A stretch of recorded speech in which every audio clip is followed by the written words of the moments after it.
Clamp डिक्लॅम्पचा problem आहे ना, हो सारखं ठोकायला लागते.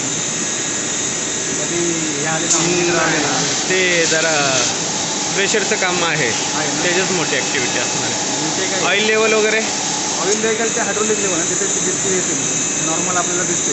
हां ते हायड्रोलिक ऑइल टाकल्यानंतर पण ॲक्च्युली सारखं ठोकावं लागतं. काय काय टायमाला पार्ट निघत नाही. ते इथनं पण ते हायड्रोलिकचं जे कनेक्शन इथं आले ना आपण, बरोबर. मग तिथनं जराच प्रेशर कमी जास्त होऊ शकतं ना. ते मेंटेनन्समध्ये होऊन जाईल कवर ते. हां ना. आता हे बघा इकडचं कसं जरा प्रॉपर जरा क्लॅम्प डिक्लॅम्प होतो. बरोबर. इकडचं होतच नाही, ठोकल्याच्या वेळी हे करावं लागतं.